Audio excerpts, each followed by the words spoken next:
Hello students, कैसे हैं आप लोग। आई होप आप सभी अच्छे होंगे। जैसा कि आपको पता है कि हम लोग हाफ ईयरली एग्ज़ाम की प्रिपरेशन कर रहे हैं। इस सीरीज़ में आज हम एक नया टॉपिक लेकर आए हैं जो कि है आपका मोशन। तो आज हम फिजिक्स का फर्स्ट चैप्टर मोशन के बारे में पढ़ने वाले हैं। इससे पहले हमने दो वीडियोस आपको ऑलरेडी प्रोवाइड कर रखे हैं, जो कि पहला है मैटर अबाउट सराउंडिंग और दूसरा है fundamental unit of life. I hope आपने उन सभी को वीडियोस देख रखे होंगे। अगर नहीं देखे हैं तो प्लेलिस्ट में जाकर के उन वीडियोस को भी देख सकते हैं। तो सबसे पहले हम ये समझते हैं कि इस चैप्टर में हमें क्या क्या पढ़ना है। तो इस चैप्टर के अगर हम टॉपिक की बात करें तो सबसे पहले हमें जो पढ़ना पड़ेगा वो हम पढ़ेंगे what is motion. What is motion and types of motion and types of motion. Types of motion. उसके बाद जो हम पढ़ेंगे वो हम पढ़ेंगे uniform and non uniform motion, जो कि टाइप्स ऑफ मोशन के ही पार्ट्स हैं। फिर हम पढ़ेंगे रेट ऑफ मोशन। क्या पढ़ेंगे? Rate of motion. उसके बाद पढ़ेंगे हम ग्राफ, जो ग्राफ का टॉपिक है। ग्राफ के बाद फिर हम एक लास्ट टॉपिक पढ़ेंगे, वो हम पढ़ेंगे equation of motion. Equation of motion. तो इन सारे टॉपिक्स को मेरी कोशिश ये रहेगी कि एक क्विक रिवीजन कराया जा सके, जो अगले 40 to 50 मिनट्स में हम पूरा वीडियो कवर कर सके, हर एक टॉपिक्स पर हम बात कर सके। तो शुरुआत करते हैं और समझते हैं व्हाट इज मोशन। मोशन क्या है? देखिएगा, मोशन को अच्छे से समझने से पहले दो टर्म्स को समझ लीजिएगा कि रेस्ट और मोशन। रेस्ट क्या है? रेस्ट का मतलब है अगर कोई ऑब्जेक्ट रुका हुआ है तो हम उसे क्या कहेंगे? रेस्ट में। मान लीजिएगा अगर ये फुटबॉल एक ग्राउंड पर रखा हुआ है, इसमें कोई भी मूवमेंट नहीं हो रहा है, तो हम क्या कहेंगे कि हमारा ऑब्जेक्ट क्या है? रेस्ट में है। तो मोशन क्या कहेंगे? If the location of object change with the time of the object said to be motion. अगर कोई भी ऑब्जेक्ट समय के साथ अपनी लोकेशन में परिवर्तन करे तो उसे क्या कहेंगे? हम मोशन कहेंगे। जैसे कि ये समझ लीजिएगा, ये जो पर्सन है ये साइकिल चला रहा है, तो जो साइकिल चला रहा है वो एक प्लेस से दूसरे प्लेस तक क्या कर रहा है? मूव कर रहा है, तो हम क्या कहेंगे? मोशन में है। जैसे कि मैं अपने हैंड को मूव कर रहा हूं तो मेरा हैंड क्या है? मोशन में है, क्योंकि ये हमारा एक प्लेस से दूसरे प्लेस पर मूव कर रहा है। किसके साथ साथ? समय के साथ। तो हम ये कह सकते हैं कि मोशन में क्या कहेंगे? If any object change their location along with the time is called motion। अगर कोई भी ऑब्जेक्ट हमारा समय के साथ साथ अपनी दिशा को बदल रहा है तो उसे हम क्या कहेंगे? मोशन में कहेंगे। लेकिन यहाँ एक और इंपॉर्टेंट टर्म है जो आपको मोशन में ध्यान रखना पड़ेगा, वो हमारा है रिलेवेंट ऑब्जेक्ट। अब समझिएगा इसका मतलब क्या है, एक मैं एग्जाम्पल से समझाने की कोशिश करता हूँ। समझ लीजिएगा ये एक ट्रेन है और इस ट्रेन में एक बोगी यानी एक जो आपका कंपार्टमेंट होता है, उसमें दो पर्सन ट्रेवल कर रहे हैं, चिंटू और बबली। ये दोनों ट्रेन में मूव कर रहे हैं, जबकि उनका फ्रेंड वो एक इनको बाय बोलने आया है रेलवे स्टेशन पे। ट्रेन स्टार्ट हो चुकी है। तो अभी क्या है, ये जो इनका फ्रेंड है इसके रिस्पेक्ट में, और चिंटू और बबली हैं ये एक दूसरे के रिस्पेक्ट में क्या है? मोशन में है। लेकिन अगर इस ट्रेन में बैठे हुए चिंटू और बबली की बात करें तो ये मोशन में नहीं है। तो हमें ये ध्यान रखना पड़ेगा, मोशन है वो हमारे ऑब्जर्वर पर भी डिपेंड करता है कि वो ऑब्जर्वर है वो कैसे है, वो रेस्ट में है या मोशन में है। इस बात से भी हमें ध्यान रखना होता है कि हमारा ऑब्जर्वर कैसा है। जैसे कि एक और एग्जाम्पल लेकर के समझते हैं। मान लीजिएगा इसी साइकिल के पीछे चिंटू बैठा हो। अगर साइकिल के पीछे चिंटू बैठा है तो चिंटू और ये जो पर्सन है दोनों एक साथ मूव कर रहे हैं। तो जो मोशन में क्या है, इनके आसपास के ऑब्जेक्ट मोशन में हैं और चिंटू और जो पर्सन है वो एक दूसरे के रिस्पेक्ट में किस में है? रेस्ट में है।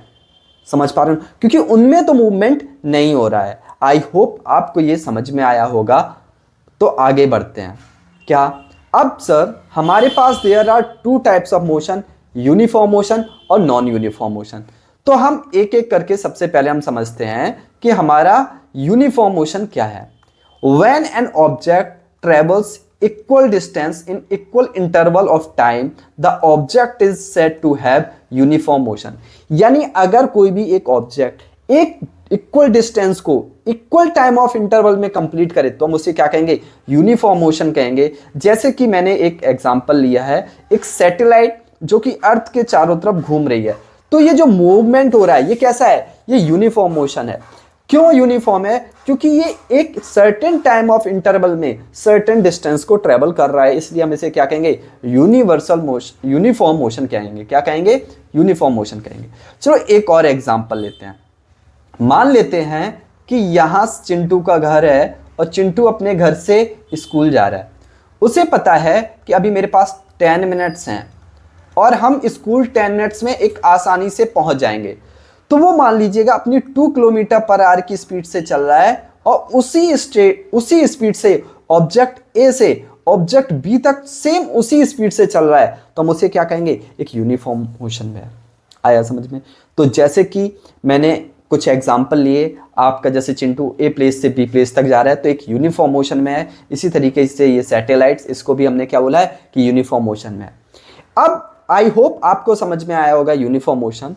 लेकिन अब आगे बढ़ते हैं और समझते हैं नॉन यूनिफॉर्म मोशन। देखो नॉन यूनिफॉर्म मोशन क्या है, when an object travel unequal distance in equal travel of time the object is said to be non uniform motion. यानी अनइक्वल डिस्टेंस को एक इक्वल टाइम ऑफ इंटरवल में अगर वो travel करे तो हम उसे क्या कहेंगे, नॉन यूनिफॉर्म मोशन कहेंगे। जैसे समझिएगा, चिंटू अपने ए घर से ए पॉइंट बी अपने स्कूल तक जा रहा है, यानी ए क्या है, उसका घर है और बी उसका स्कूल है।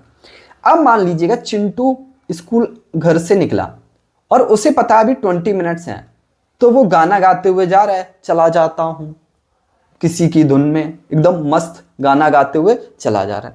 लेकिन जैसे ही वो पॉइंट सी पर पहुंचा, उसका फ्रेंड यहां रामकिशोर भी मिल गया। अब देखो रामकिशोर और चिंटू दोनों एक साथ गए। जैसे ही चिंटू ने पूछा कि टाइम कितना है, तो रामकिशोर ने बताया भैया 5 मिनट बचे हैं। अब दोनों रामकिशोर और चिंटू दोनों दौड़ लगाने शुरू कर दिए, तो वो क्या हुए, अब वो तेज दौड़ना शुरू कर गए। तो अब हम ऐसे मोशन को क्या कहेंगे, नॉन यूनिफॉर्म मोशन कहेंगे, क्योंकि इनकी पहले स्पीड बहुत कम थी, देन स्पीड क्या हो गई चिंटू की, बढ़ गई। तो ये हमारा मोशन कैसा है, नॉन यूनिफॉर्म मोशन है। तो इसके बहुत अच्छे एग्जाम्पल मैं आपको एक और बताता हूं, जिससे आप दोनों को अच्छे से आसानी से याद करके समझेंगे। उसके पेरेंट्स ने उसे बताया कि आपको स्पीड है वो 30 किलोमीटर पर आवर की स्पीड से चलना है, और वो उसी सेम स्पीड से ही 30 किलोमीटर पर आवर की स्पीड कवर कर रहा है। लेकिन आप हैं, आपके भी पेरेंट्स ने बताया है 30 किलोमीटर पर आवर की स्पीड से चलाना है, बेटा इससे ज़्यादा मत चलाना। लेकिन आप क्या कर रहे हो, कहीं 30, कहीं 60, कहीं 80, कई बार तो 100 किलोमीटर पर आवर की स्पीड से आप उसका स्पीड टेस्ट कर रहे हो। तो ये क्या है, नॉन यूनिफॉर्म मोशन है। आप बार बार स्पीड कम ज़्यादा कर रहे हो, ये इस टाइप्स का मोशन क्या है आपका, नॉन यूनिफॉर्म मोशन है। आई होप आपको समझ में आया होगा यूनिफॉर्म मोशन क्या है और नॉन यूनिफॉर्म मोशन क्या है। अब हम आगे बढ़ते हैं और समझते हैं difference between scalar and vector quantity. देखो भैया, what is scalar quantity? Scalar quantities are those types of quantity where only magnitude is required. What is required? Magnitude. Magnitudes are required. तो अगर केवल मैग्नीट्यूड का रिक्वायरमेंट होता है तो हम उस टाइप्स की क्वांटिटी को क्या कहते हैं, हम उसे कहते हैं स्केलर क्वांटिटी। अब लेकिन वेक्टर क्वांटिटी क्या होती हैं, are those types of quantity where direction and magnitude both are required। तो अगर हम एक कंक्लूजन पर निकले तो हम क्या कह सकते हैं, scalar quantities are those types of quantity where only magnitude require. Magnitude का मतलब क्या है कि इसका मतलब यह है कि एक मैथमेटिकल रिप्रेजेंटेशन की रिक्वायरमेंट होती है, जबकि vector quantities are those types of quantity they require magnitude and direction both. तो देखो एग्जाम्पल से समझते हैं। जैसे मैंने कहा कि टेम्परेचर, जो हमारा टेम्परेचर है वो कैसा क्वांटिटी है, ये हमारा स्केलर क्वांटिटी है। ऐसा क्यों? क्योंकि स्केलर क्वांटिटी का मतलब क्या है, कि इसमें केवल मैग्नीट्यूड की रिक्वायरमेंट होती है। आप डॉक्टर के पास जाते हैं, डॉक्टर आपसे क्या कहता है कि सर मुझे, आप डॉक्टर से क्या कहते हो, सर मुझे कितना फीवर है। डॉक्टर कहता है आपको फीवर है वो कितना है, 99 डिग्री फ़ारेनहाइट है। तो ये क्या है, 99 डिग्री फ़ारेनहाइट क्या है, आपका एक मैग्नीट्यूड है। क्या इसके साथ डायरेक्शन बताता है क्या वो, क्या आप उससे पूछते हो सर नॉर्थ डायरेक्शन में या ईस्ट डायरेक्शन में, ऐसा तो कुछ नहीं पूछते हो। तो यानी इस क्वांटिटी के लिए केवल हमें मैथमेटिकल रिप्रेजेंटेशन की जरूरत होती है, इसलिए क्या है स्केलर क्वांटिटी। इसके साथ साथ एक और एग्जांपल लेते हैं। जैसे मैं कहता हूं कि किसी ऑब्जेक्ट का डिस्टेंस, तो जो डिस्टेंस है वो हमारा क्या है, स्केलर क्वांटिटी है। क्योंकि जब आप एक प्लेस से बी प्लेस तक जाते हो तो आपको डायरेक्शन से मतलब नहीं होता, आपने कितनी दूरी तय की है। मैं आपसे कहूं कि आपके घर से आपके स्कूल की कितनी दूरी है, तो मैं ये पूछ रहा हूं कि दूरी कितनी है, तो आप कहोगे कि 3 किलोमीटर है या फिर 4 किलोमीटर है, जो भी है, 5 किलोमीटर, 10 किलोमीटर, जो भी है। क्या आप उसके साथ मुझे डायरेक्शन बता रहे हो नॉर्थ ईस्ट डायरेक्शन है, नहीं ना, क्योंकि डायरेक्शन से तो हमें कोई लेना देना ही नहीं है। मैं तो पूछ रहा हूं आपके स्कूल से आपके घर तक की दूरी कितनी है। आया समझ में। इसी तरीके से वेक्टर क्वांटिटीज में देखो डायरेक्शन की रिक्वायरमेंट होती है। जैसे कि मैं पूछूं फोर्स, तो आप कहेंगे सर फोर्स हमारा वेक्टर क्वांटिटी, क्यों, डायरेक्शन की यहां क्या रिक्वायरमेंट है। देखो मैं अगर कहूं, अगर मान लो ये बेचारा चिंटू है, चिंटू की पिटाई हो गई घर पे, अब चिंटू के दोस्त पूछ रहे हैं पापा ने थप्पड़ कहां मारा, यानी डायरेक्शन पूछ रहे हैं ना कि कहां पड़ा है थप्पड़। यानी ये क्योंकि फोर्स है वो डायरेक्शन पर इंपैक्ट क्रिएट करेगा। जैसे कि समझिएगा मेरे पास एक, मान लीजिएगा मेरे पास एक कार्टून है या फिर टॉय है, मैं ये इस टॉय को अगर मैं पुश करूं, अगर मैं इस टॉय को पुश करूं तो एक अलग इंपैक्ट होगा, लेकिन मैं इस डायरेक्शन में पुश करूं कोई इंपैक्ट नहीं होगा, क्योंकि ये एक कॉज क्रिएट कर रहा है, इसके लिए डायरेक्शन की रिक्वायरमेंट है। अगर मैं इस डायरेक्शन में लेके जा रहा हूं तो क्योंकि फोर्स इंपोज कर रहा हूं, मान लो मैं दोनों साइड से फोर्स लगा रहा हूं, तो क्या है, इसको क्या है, फोर्स की रिक्वायरमेंट है, ये डायरेक्शन की जरूरत है। मान लीजिएगा सर ये समझ में नहीं आया, एक और एग्जांपल बताओ, चलो मैं एक और एग्जांपल बताता हूं। मान लीजिएगा कुछ गेट होते हैं, उन पर पुल या पुश अलग अलग डायरेक्शन होता है, तो जब फोर्स तो लगाते हो, डायरेक्शन लगाते हो या नहीं, कई बार पुश करने पर वो ओपन होता है, कई बार वो पुल करने पर ओपन होता है। ऐसा क्यों, क्योंकि फोर्स है वो हमारे डायरेक्शन पर रिक्वायर होता है। अगला देखो डिस्प्लेसमेंट, डिस्प्लेसमेंट भी क्या है, हमारा वेक्टर क्वांटिटी है, क्योंकि ये भी डायरेक्शन पर डिपेंड होता है। अभी सर ये डिस्प्लेसमेंट का तो समझ नहीं आया, भैया पेशेंस रखो, आगे हम पढ़ेंगे ना डिस्प्लेसमेंट, वहां बहुत अच्छे से समझाएंगे। तो आई होप अब आपको समझ में आया होगा स्केलर क्वांटिटी क्या है और वेक्टर क्वांटिटी क्या है। तो आप आसानी से लिख सकते हो scalar quantities are those types of quantity they have only magnitude, while vector quantities are those types of quantity they have magnitude along with the direction। I hope वो आपको दोनों समझ में आया होगा। तो हमारा अगला टॉपिक है distance. What is distance, the distance covered by object is describe as total path covered by object. यानी कोई भी ऑब्जेक्ट के द्वारा पूरा टोटल पाथ कितना कवर किया गया वो हमारा क्या है, डिस्टेंस है। देखिएगा मान लीजिएगा ए पॉइंट से बी पॉइंट तक हम जितना भी चले हैं उस डिस्टेंस को क्या कह, उस पाथवे को क्या कह रहे हैं, उस पाथवे को कह रहे हैं हम डिस्टेंस। मान लीजिएगा 20 किलोमीटर है, तो ये हमारा क्या डिस्टेंस है। एक और एग्जांपल लेते हैं, मान लीजिएगा पॉइंट ए, यहां से पॉइंट बी तक चिंटू जाता है और आपसे कहता है कि हमने 2 किलोमीटर ट्रेवल किया है।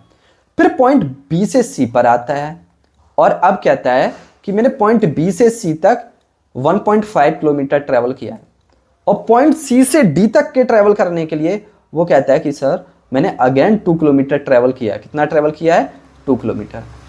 फिर से वो कहता है डी से ए पर आया हूं सर, फिर से मैंने 1.5 किलोमीटर डिस्टेंस ट्रेवल किया है। अब मेरा क्वेश्चन आपसे ये है कि टोटल डिस्टेंस क्या है। आप कहोगे सर 2 ये है, 2 ये है, 4 हो गया, 1.5 ये है, 1.5 ये है, तो कितना हो गया, 3 ये हो गया। तो हम क्या कह सकते हैं, टोटल डिस्टेंस कितना है, 4 + 3 = 7 किलोमीटर चिंटू ने डिस्टेंस को ट्रेवल किया है। आया समझ में या नहीं। तो देखो, तो इस तरीके से हम डिस्टेंस को याद रखेंगे। अब आगे हम समझते हैं फॉर्मूला। तो एक फॉर्मूला पढ़ा होगा, speed = distance upon time, distance upon speed is equal to distance upon time. तो हम डिस्टेंस को कैसे फाइंड करेंगे, distance is equal to speed into time, speed into time. आया समझ में? तो ये हमारा क्या हो गया, ये हमारा फॉर्मूला हो गया डिस्टेंस का, distance is equal to speed into time. अब हम इसका एसआई यूनिट की बात करें तो एसआई यूनिट क्या है, एसआई यूनिट है हमारा मीटर। क्या है, डिस्टेंस को हम किस में मीजर करते हैं, मीटर में मीजर करते हैं। तो अब आगे बढ़ते हैं। Shortest possible distance between initial and final position of A object is called displacement. यानी किसी भी ऑब्जेक्ट की जो शॉर्टेस्ट पॉसिबल डिस्टेंस होगा उसे क्या कहेंगे, डिस्प्लेसमेंट कहेंगे। जैसे कि समझिएगा, मैंने ये कहा कि चिंटू पॉइंट ए से बी तक 2 किलोमीटर चला है और बी से सी पॉइंट तक चला है, ये 3 किलोमीटर चला है। अब मैं पूछ रहा हूं डिस्प्लेसमेंट कितना होगा, तो आप क्या कहेंगे, सर पॉइंट ए से बी, बी से सी के बीच में, देखो अगर हम डिस्टेंस की बात कहेंगे तो आप कहोगे सर टोटल पाथ वे कवर्ड। तो टोटल कितना पाथ वे कवर किया, 2a 3a, तो कितना हो गया 2 + 3 = 5। लेकिन अगर मैं डिस्प्लेसमेंट की बात कर रहा हूं तो शॉर्टेस्ट पाथ क्या है, ए से सी के बीच में शॉर्टेस्ट पाथ है, और ये क्या है, ये हमारा राइट एंगल ट्राइंगल है। तो हम इसे पाइथागोरस थ्योरम की हेल्प से ये फाइंड कर सकते हैं। तो कहेंगे AC² = 2² + 3²। आई होप आप लोगों ने ये मैथ का कंसेप्ट है पहले पढ़ा होगा। तो AC² = क्या कह सकते हैं, 4 + 9, क्योंकि दोनों का स्क्वायर किया तो AC = हो गया √13। ये क्या आ गई, AC की वैल्यू आ गई। आया समझ में यानी? तो हमने क्या किया, 2 का स्क्वायर किया जो कि 4 है, और 3 का स्क्वायर किया क्या 9 है, और दोनों को हमने क्या कर दिया, ऐड कर दिया, और हमारा आंसर कितना आ गया, √13। तो AC की डिस्टेंस क्या हो गई, √13 मीटर। आया समझ में? अगर ये दोनों वैल्यू किलोमीटर में है तो आंसर √13 किलोमीटर है, अगर मीटर में है तो मीटर है। आया समझ में? आगे एक और एग्जाम्पल लेकर के समझते हैं। समझिएगा, एक तो फर्स्ट कंडीशन ये हो गई, सेकेंड कंडीशन को हम इधर एक्सप्लेन करते हैं। मान लीजिएगा इस रेडियस में एक पर्सन दौड़ लगा रहा है, इसका रेडियस कितना है, हमें रेडियस गिवन है 2 मीटर, और पर्सन ने ए से स्टार्ट किया और पॉइंट कहां पर आके रुका, ए पर ही आके रुक गया। तो बताओ आपकी टोटल डिस्प्लेसमेंट और टोटल डिस्टेंस क्या है। तो अभी हम डिस्प्लेसमेंट की बात कर रहे हैं, तो टोटल डिस्प्लेसमेंट क्या हो जाएगा, 0, क्योंकि इनिशियल पॉइंट और फाइनल पॉइंट के बीच में डिस्टेंस कितनी है, 0। लेकिन अगर पर्सन इधर आकर के रुकता तो हम क्या कहते हैं, डिस्प्लेसमेंट हो जाता है 2a और 2a, यानी दोनों रेडियस को ऐड करके तो 4 मीटर हमारा क्या आ जाता, डिस्प्लेसमेंट आ जाता। एक फाइनल पोजीशन लेकर के समझते हैं, फाइनल एग्जांपल लेकर के समझते हैं, आपको समझ में आ जाएगा। पॉइंट ए से बी, चिंटू पॉइंट ए से बी तक जाता है 5 किलोमीटर। अब क्या है, ये घूमते हुए निकल गया, किसी दिन एकदम मस्त घूमते हुए जा रहा है, ए से बी तक 5 किलोमीटर गया। अब इसको कुछ याद आया और ये वापस आया उसी पाथ पर और पॉइंट सी पर आ गया, लेकिन वापस जो आया वो 2 किलोमीटर चलकर आया। तो अगर मैं पूछूं कि बेटा टोटल डिस्टेंस क्या है, तो आप क्या कहोगे कि सर जो 5 किलोमीटर जाने का और 2 किलोमीटर आने का, तो टोटल डिस्टेंस हो गया 7 किलोमीटर। ठीक है, अब लेकिन हम पूछ रहे हैं डिस्प्लेसमेंट कितना है, तो आप क्या कहोगे, ये क्वेश्चन में गिवन होगा find the displacement between A to C. तो हम क्या कहेंगे, ए और सी के बीच में शॉर्टेस्ट पॉसिबल डिस्टेंस क्या है, आप कहोगे सर 5 तो ये पूरा है, 2 ये वापस आ गया है, तो कितना बचा है, 3 किलोमीटर है, ये शॉर्टेस्ट पोजीशन है। एक और इंपॉर्टेंट बात याद रखना है कि डिस्प्लेसमेंट को भी हम मीटर में मीजर करते हैं। ऐसा यूनिट क्या है, ऐसा यूनिट है मीटर। और एक और इंपॉर्टेंट बात कि डिस्प्लेसमेंट 0 हो सकता है, पॉजिटिव हो सकता है और नेगेटिव भी हो सकता है। तो आपको ये याद रखना है कि डिस्प्लेसमेंट हमारा पॉजिटिव, नेगेटिव एंड 0 हो सकता है। जब आया समझ में या नहीं? अब हम आगे मूव करते हैं और समझते हैं difference between distance and displacement. तो देखो, सबसे पहला डेफिनेशन की बात कर लें तो what is the definition of distance, the total path covered by object is called distance. जो भी पाथ टोटल कवर्ड है उसे क्या कहेंगे, डिस्टेंस। जबकि डिस्प्लेसमेंट हमारा क्या है, the shortest distance, shortest distance between initial and final position is called displacement. जो भी पहले और अंतिम बिंदु के बीच में जो सबसे छोटा रास्ता है उसे क्या कह रहे हैं, डिस्प्लेसमेंट कह रहे हैं। जबकि दूसरा पॉइंट क्या है कि एसआई यूनिट क्या होता है डिस्टेंस का, मीटर, और डिस्प्लेसमेंट को भी किस में मेजर करते हैं, मीटर में मेजर करते हैं, ठीक है। अब डिस्टेंस के लिए क्योंकि किसी भी डायरेक्शन की जरूरत नहीं है तो ये क्या है, स्केलर क्वांटिटी है, स्केलर क्वांटिटी है। जबकि डिस्प्लेसमेंट कैसी क्वांटिटी है, वेक्टर क्वांटिटी है, क्योंकि इसमें डायरेक्शन की जरूरत हो सकती है। और डिस्टेंस हमेशा पॉजिटिव ही होती है, क्योंकि मान लीजिएगा पॉइंट ए से हमने चलना ही नहीं शुरू किया तो जीरो क्या होगी, हम चले ही नहीं है ना, तो जीरो क्या होगी, डिस्टेंस कैसे जीरो होगी। जबकि डिस्टेंस जीरो है मतलब ऑब्जेक्ट स्टेशनरी मूवमेंट मोशन में चला ही नहीं है, लेकिन अगर थोड़ा बहुत भी मूव करेगा तो डिस्टेंस होगी। जबकि हमारा displacement negative, zero and positive तीनों हो सकते हैं। तो आई होप आपको दोनों में डिफरेंस समझ में आया होगा, डिस्टेंस एंड डिस्प्लेसमेंट में। तो आगे बढ़ते हैं और आगे समझते हैं। हमारा अगला टर्म है स्पीड। देखो what is the term of speed, तो हम कहेंगे the speed an object is define the distance travel by the object per unit time. यानी जो भी ऑब्जेक्ट डिस्टेंस ट्रेवल करता है पर यूनिट टाइम में उसे क्या कहते हैं, स्पीड कहते हैं। तो स्पीड का फॉर्मूला क्या होता है, distance upon time. Speed is equal to distance upon time. आया समझ में यानी, तो स्पीड का फॉर्मूला क्या हो गया हमारा, डिस्टेंस अपॉन टाइम। और इसके साथ साथ एसआई यूनिट क्या हो गया, एसआई यूनिट की बात करेंगे तो डिस्टेंस किस में मेजर करते हैं, मीटर में मेजर करते हैं, और टाइम किस में मेजर करते हैं, सेकंड में। तो एसआई यूनिट क्या हो गया, मीटर अपॉन सेकंड या मीटर पर सेकंड, इससे पढ़ सकते हैं। लेकिन कई बार बच्चे मैं देखता हूं कंफ्यूज रहते हैं, सर कई बार ऐसे लिख दिया जाता है मीटर इंटू सेकेंड पावर -1। भैया एक ही बात है, कैसे सर, देखो समझिएगा, जब भी हम लिखते हैं ए पावर m, 1 अपॉन ए पावर m, ये क्या हो जाता है, ए पावर -m हो जाता है। एक्सपोनेंशियल पावर जो आपने क्लास 8th में पढ़ा होगा, 7th में पढ़ा होगा, आपको पता है जब भी पावर अगर न्यूमरेटर से डिनोमिनेटर में ले जा रहे हैं तो माइनस हो जाएंगी, अगर माइनस पावर है और न्यूमरेटर में लेकर आ रहे हैं तो प्लस हो जाएगी। तो इसीलिए तो क्योंकि ये सेकंड क्या है, डिनोमिनेटर में है, इसे मल्टीप्लाई में ले जा रहे हैं तो ऊपर क्या हो जाएगा, -1 पावर हो जाएगा। आई होप आपको ये सारी चीजें समझ में आई होंगी। अगर कोई भी डाउट्स है यहां तक तो प्लीज कमेंट बॉक्स में लिखें सो दैट उनको मैं और अच्छे से एक्सप्लेन कर सकूं। अब हम आगे बढ़ते हैं और समझते हैं एवरेज स्पीड क्या है।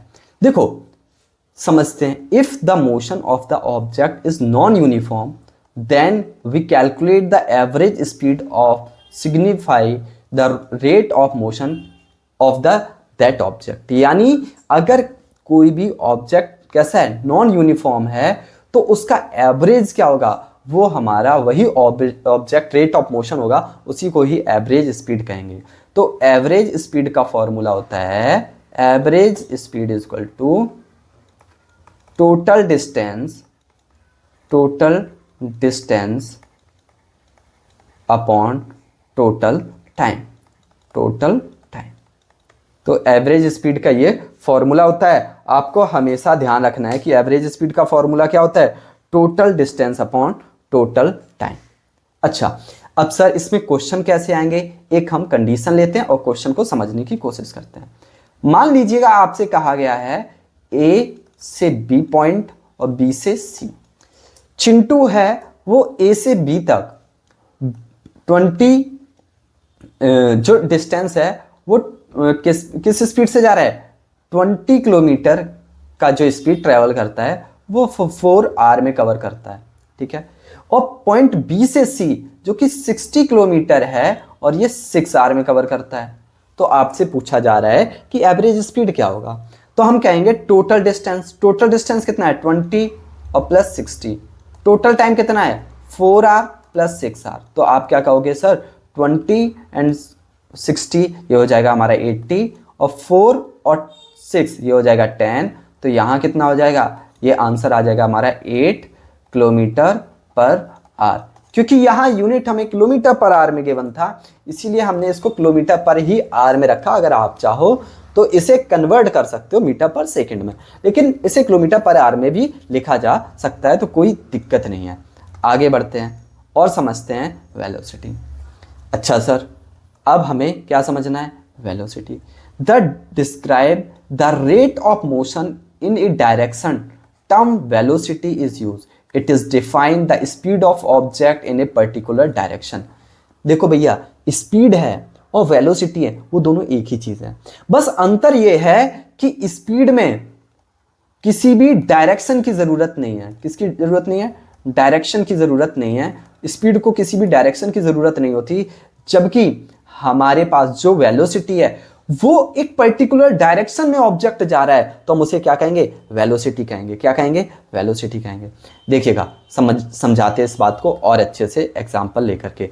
देखो अभी हमें, देखो यहाँ जो हमने स्पीड लिखा था, इसे क्या लिख सकते हैं, इसके साथ साथ यहाँ एक इंपॉर्टेंट पॉइंट रह गया था कि ये हमारा स्पीड कैसा है, स्केलर क्वांटिटी है, स्केलर क्वांटिटी है।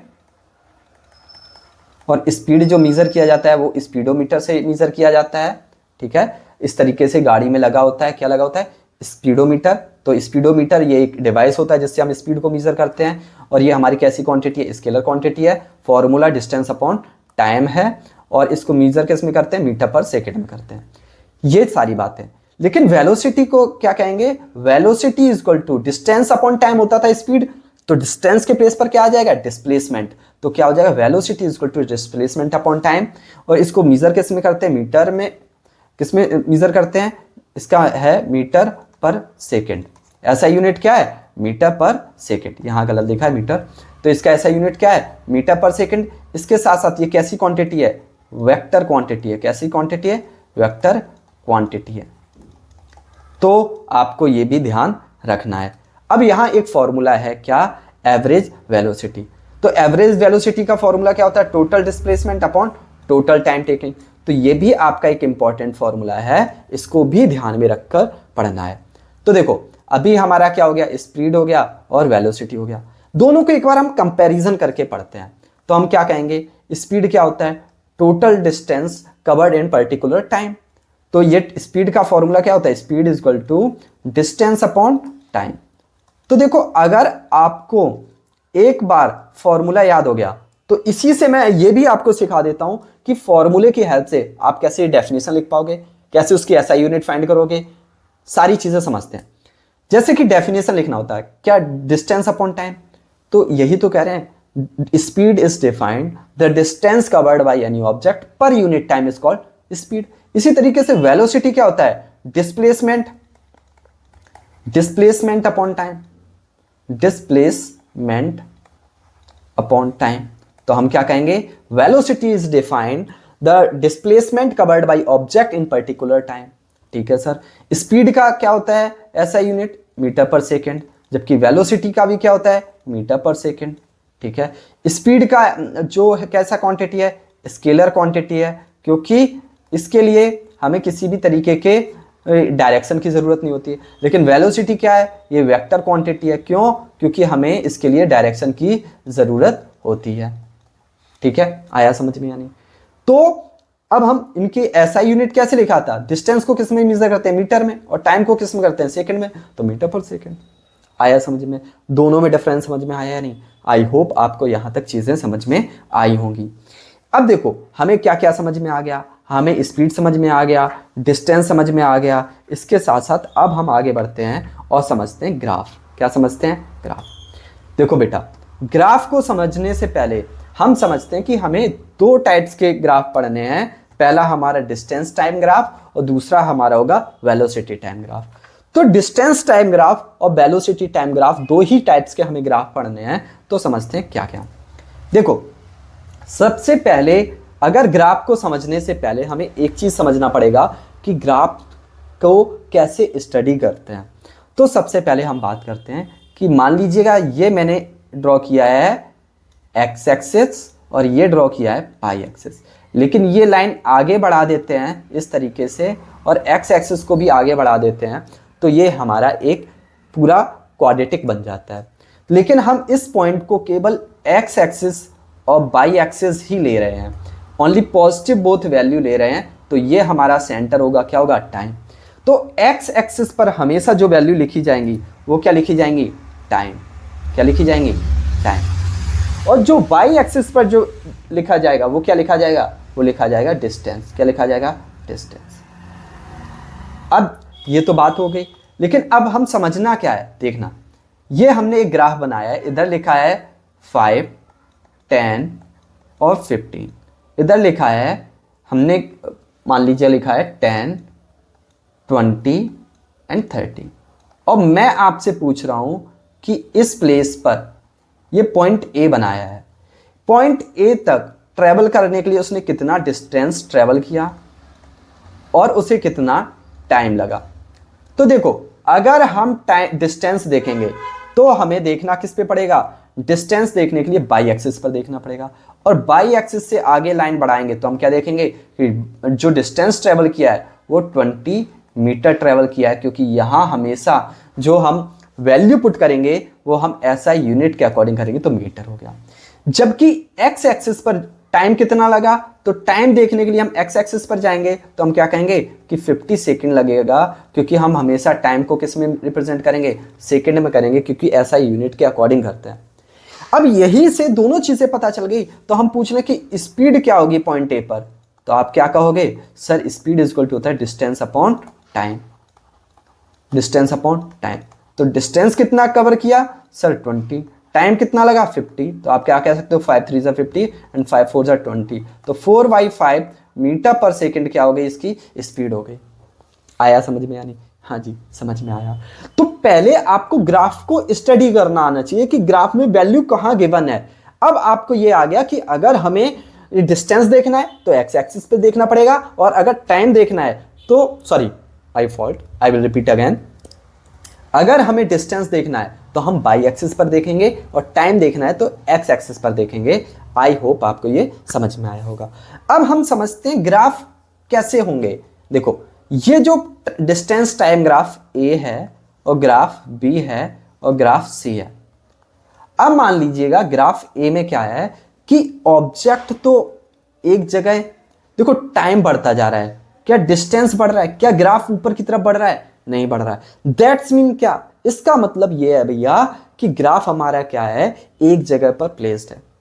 तो यानी कि टाइम तो बढ़ रहा है लेकिन डिस्टेंस नहीं बढ़ रहा। इसका मतलब ऑब्जेक्ट किस में है? रेस्ट में है। ऑब्जेक्ट रेस्ट में, ऑब्जेक्ट एक प्लेस पर रखा हुआ है, इसलिए वो किस में? वो बढ़ ही नहीं रहा। जबकि दूसरे में क्या है कि डिस्टेंस भी बढ़ रहा है और टाइम भी बढ़ रहा है, और दोनों एक साथ बढ़ रहे हैं। तो डिस्टेंस और टाइम दोनों एक साथ बढ़ते हैं तो उसे क्या कहते हैं? Uniform motion. तो क्या आएगा? Uniform motion, uniform motion.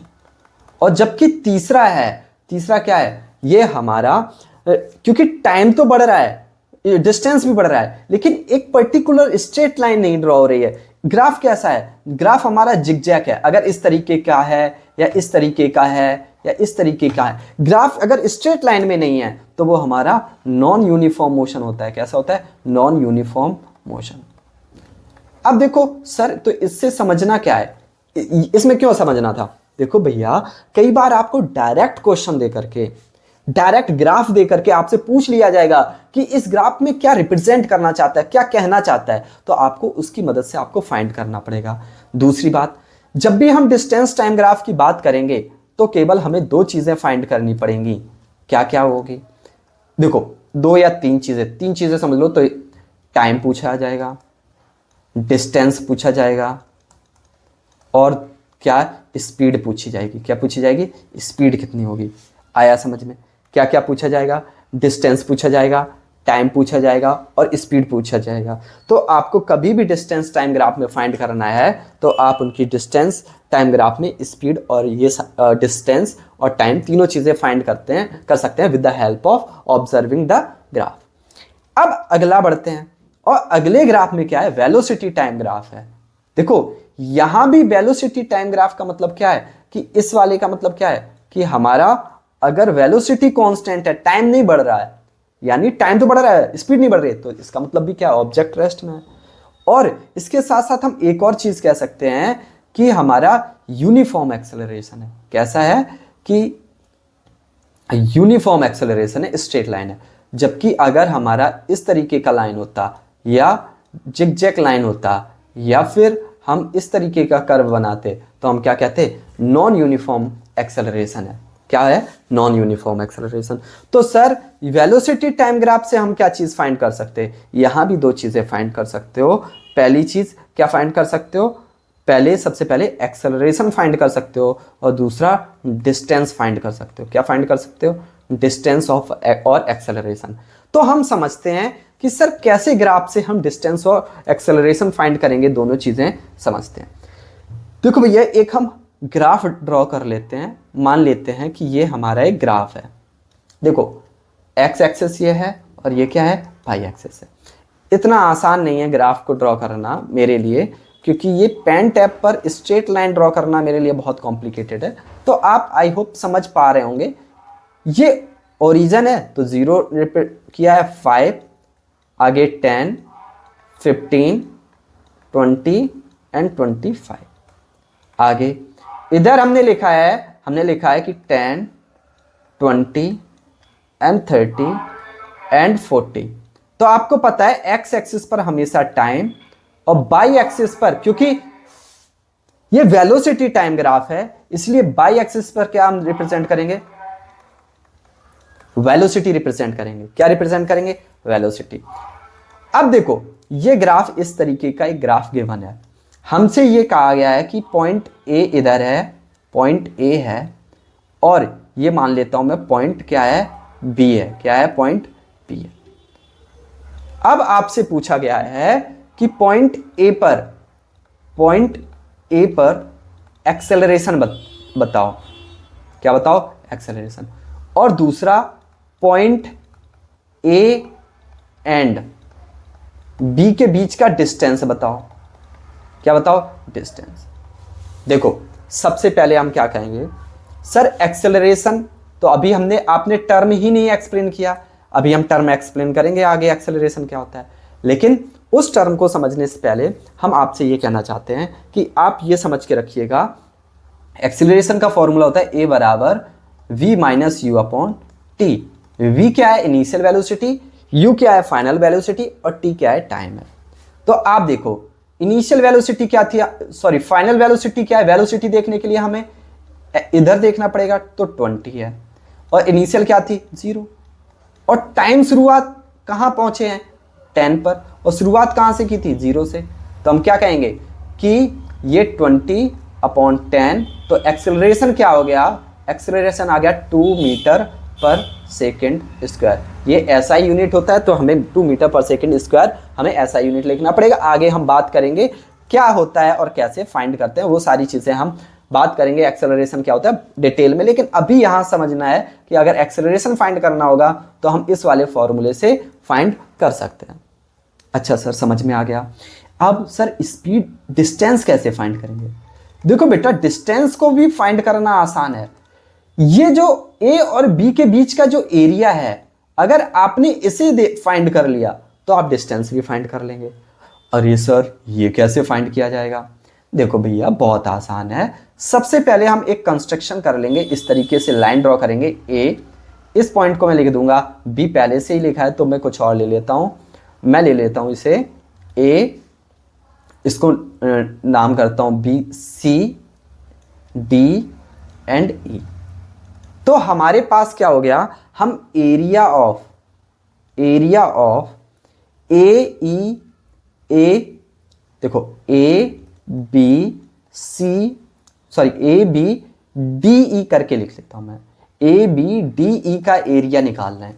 अब सर इस तरीके का फिगर का मुझे फॉर्मूला ही नहीं पता, लेकिन ये तो पता है कि ये एक रेक्टेंगुलर शेप बन रहा है और ऊपर वाला क्या बन रहा है, ट्रायंगल बन रहा है। तो हम क्या कह सकते हैं कि हम दो फिगर को हम कंबाइन करके निकाल रहे हैं, area of rectangle shape plus area of triangle. अब ये ट्रायंगल कैसा है, क्योंकि राइट एंगल ट्रायंगल है, इस तरीके से हम फाइंड कर सकते हैं। एरिया ऑफ रेक्टेंगुलर क्या होता है, L into B, plus area of triangle क्या होता है, 1/2 बेस इंटू हाइट। अच्छा समझ में आया। अब इसका लेंथ क्या है, आपने कहा सर इसकी लेंथ हम बात करते हैं 10 to 20 है। कितना है, 10 है सर। और इसकी जो ब्रेथ है वो कितना है, 0 से 20 है, तो हम क्या कह सकते हैं, 20 हो गया। तो हम क्या कह सकते हैं, एरिया क्या हो जाएगा, 10 इंटू 20 प्लस 1/2। बेस क्या है? बेस सर इसका ट्राइंगल का बेस ये है, ए से सी तक है, क्योंकि इसका बेस 10 नीचे है, दोनों साइड इक्वल हैं। इस देखो फिर से मैं रिप्रेजेंट करता हूं, ये दोनों साइड AC और ED इक्वल हैं, इसलिए हम क्या कह सकते हैं, AC और ED दोनों इक्वल हैं, तो ये भी क्या होगा, हमारा बेस 10 ही होगा। और हाइट कितना हो जाएगा, हाइट बात कर रहा है इसका, तो B पॉइंट कहां तक है, 30 तक है।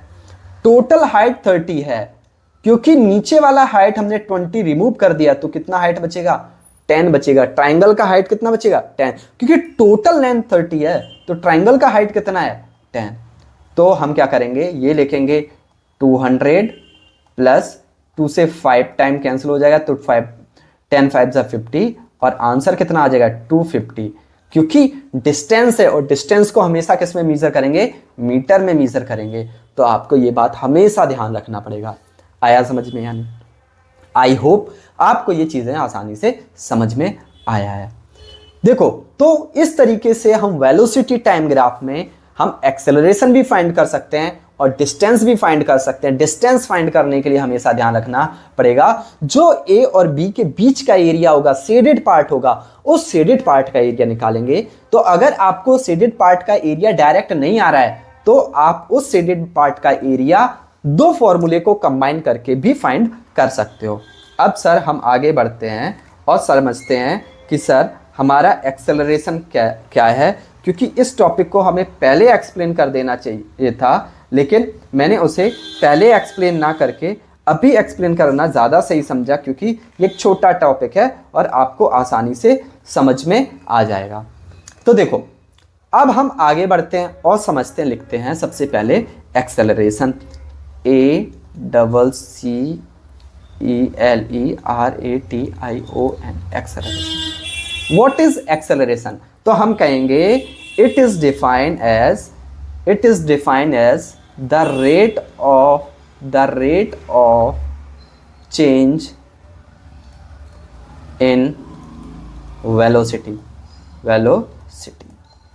जो भी रेट ऑफ चेंज है, उसे क्या कहेंगे, एक्सेलरेशन कहेंगे। कि अगर किसी भी ऑब्जेक्ट के जो वेलोसिटी के रेट में परिवर्तन हुआ है, उसे क्या कहेंगे हम एक्सेलरेशन कहेंगे। तो ये ध्यान रखना है। डेफिनेशन हो गया। अब देखो, डेफिनेशन से ही हम फॉर्मूला लिख सकते हैं। एक्सेलरेशन को रिप्रेजेंट किया जाता है स्मॉल ए से। रेट चेंज इन वेलोसिटी, मान लीजिएगा ए ऑब्जेक्ट पॉइंट ए पर था और पॉइंट बी तक ट्रेवल किया। पॉइंट ए पर था तो इसका वेलोसिटी था u, और v पर पहुंचते इसकी वेलोसिटी हो गई क्या, v। तो क्या चेंज हुआ है, आप कहोगे सर चेंज होगा v माइनस यू, क्योंकि हमेशा ज्यादा से कम सब्सट्रैक्ट करेंगे। u क्या है, हमारा इनिशियल वेलोसिटी, और v क्या है, फाइनल वेलोसिटी, अपॉन, क्योंकि रेट भी है, रेट क्या है, टाइम, तो अपॉन t। तो यहां हमारा फॉर्मूला हो गया a is equal to v minus u upon t। तो और SI यूनिट की भी बात कर लें, तो वेलोसिटी का भी आपको पता है कि हमने फाइंड क्या किया था, कि सर वेलोसिटी को लिखा था मीटर पर सेकेंड, ठीक है। अब मीटर पर सेकेंड, और टाइम को क्या लिखोगे, इसको भी सेकेंड लिखना पड़ेगा। अब देखो, ये न्यूमरेटर है, ये डिनोमिनेटर है, ये न्यूमरेटर, इसका कोई डिनोमिनेटर नहीं है, तो हम 1 मान लेंगे। अब इस कंडीशन में क्या होता है कि हम जो न्यूमरेटर टू डिनोमिनेटर और ये इस तरीके से मल्टीप्लाई करते हैं। आया समझ में? तो ये हो जाएगा मीटर, और सेकंड में सेकंड का मल्टीप्लाई करेंगे तो हो जाएगा सेकंड स्क्वायर। अब इसी बात को, क्योंकि हम मीटर इंटू सेकंड पावर -2 भी लिख सकते हैं। कैसे लिख सकते हैं, मैंने पहले भी बताया था कि अगर हमारे एक्सपोनेंट्स एंड पावर में पावर डिनोमिनेटर में पॉजिटिव में है, तो ऊपर जाकर क्या हो जाएंगे, नेगेटिव हो जाएंगे। इसलिए सेकंड को हमने ऊपर भेजा है, तो हमने क्या लिख दिया, मीटर इंटू सेकंड स्क्वायर भी लिख देंगे। अब देखो आगे बात करते हैं, ये स्केलर क्वांटिटी है, वेक्टर क्वांटिटी है, बताओ कमेंट बॉक्स में करके बताओ, स्केलर क्वांटिटी है, वेक्टर क्वांटिटी है। देखो ये हमारा वेक्टर क्वांटिटी है। क्यों वेक्टर क्वांटिटी है, इसलिए क्योंकि इसमें हमें डायरेक्शन की जरूरत होती है। क्यों, क्योंकि वेलोसिटी हमने देखा था कि वेलोसिटी में डायरेक्शन की जरूरत होती है, और यहां भी टर्म वेलोसिटी का यूज हुआ है, तो हमारा एक्सेलरेशन भी क्या है, वेक्टर क्वांटिटी है। तो हमें क्या क्या पता होना चाहिए, किसी भी टर्म के लिए हमें उसकी डेफिनेशन पता होना चाहिए, पता चल गया rate in change in velocity is called acceleration. Formula पता होना चाहिए, पता चल गया। हम उसे ऐसा यूनिट पता होना चाहिए, और ये पता होना चाहिए उसे वो वेक्टर क्वांटिटी है या स्केलर क्वांटिटी है। आया समझ में? अब एक और इंपॉर्टेंट बात कि जो हमारा एक्सेलरेशन है वो हमारा जीरो भी हो सकता है, पॉजिटिव भी हो सकता है और नेगेटिव भी हो सकता है, और नेगेटिव एक्सेलरेशन को ही हम रिटार्डेशन भी कहते हैं। तो आपसे पूछा जाए what is retardation, retardation is defined is negative acceleration. क्या है रिटार्डेशन? क्या है? नेगेटिव एक्सेलरेशन को ही हम क्या कहते हैं? रिटार्डेशन कहते हैं। आई होप आपको यहां तक चीजें समझ में आई होंगी। आगे हम समझते हैं यूनिफॉर्म एक्सेलरेशन क्या है और नॉन यूनिफॉर्म एक्सेलरेशन क्या है। तो आपको इतना ध्यान रखना है, uniform acceleration is defined equal amount of velocity change in equal interval of time is called uniform acceleration. जब वेलोसिटी का इक्वल अमाउंट और इक्वल टाइम ऑफ इंटरवल में चेंज होगा तो हम उनसे यूनिफॉर्म एक्सेलरेशन कहेंगे। जबकि नॉन यूनिफॉर्म एक्सेलरेशन क्या है? Unequal amount of velocity change in unequal time, it is defined as in non uniform acceleration. तो ये भी समझ में आया। ये बिल्कुल उसी तरीके से है जैसे हमारा यूनिफॉर्म मोशन और नॉन यूनिफॉर्म मोशन के तरीके से, सेम उसी तरीके से टर्म्स हैं। अब देखो हम इस टॉपिक की कुछ इक्वेशंस को भी समझ लेते हैं। इक्वेशन देखो भैया, इक्वेशन के लिए आपको दो तरीके हैं, पहला तो डेरिवेशन, दूसरा डेरिवेशन किए बिना भी आप याद कर सकते हो। क्योंकि मैंने ज्यादातर जितना मेरा ऑब्जर्वेशन है, टीचर डेरिवेशन नहीं पूछते, लेकिन आपको लगता है कि सर मुझे डेरिवेशन चाहिए, तो प्लीज मुझे बता देना सो दैट मैं नेक्स्ट वीडियो में आपको डेरिवेशन करके प्रोवाइड करा दूंगा। क्योंकि अगर आप चाहते हैं डेरिवेशन को भी समझना तो मैं एक्सप्लेन कर दूंगा, अदरवाइज मैं केवल इक्वेशन लिख रहा हूं यहां, क्योंकि यहां हम रिवीजन सेक्शन कर रहे हैं, इसलिए मुझे नहीं लगता कि डेरिवेशन आएगा इक्वेशन का, तो मैं डायरेक्ट इक्वेशन लिखता हूं। तो सबसे पहला है हमारा इक्वेशन है v बराबर u प्लस ए टी। दूसरा इक्वेशन है s equal to u t plus half a t square. और तीसरा इक्वेशन है v square equal to u square plus 2as। तो ये तीनों इक्वेशन में v क्या है? v हमारा फाइनल वेलोसिटी है, और u है वो हमारा इनिशियल वेलोसिटी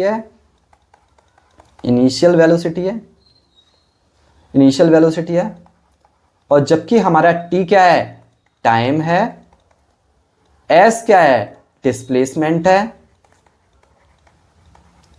डिस्प्लेसमेंट और या फिर हम इसे डिस्टेंस भी कह सकते हैं। अच्छा, उसके साथ साथ हमारा ये सारे टर्म हो गए। अब सर क्वेश्चन ये है कि डिस्प्लेसमेंट और डिस्टेंस कैसे एक साथ कह सकते हो?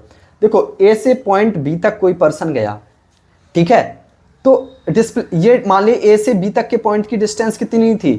3 किलोमीटर थी।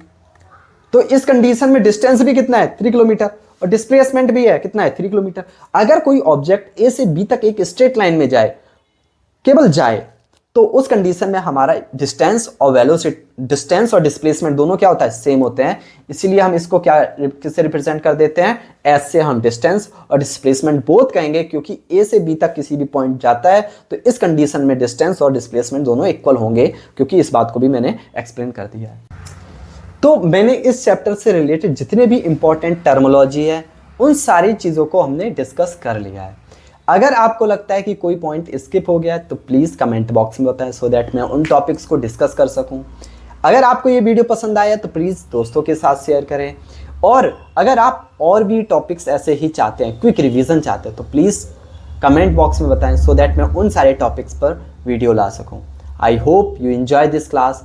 Thanks for joining. Have a great day.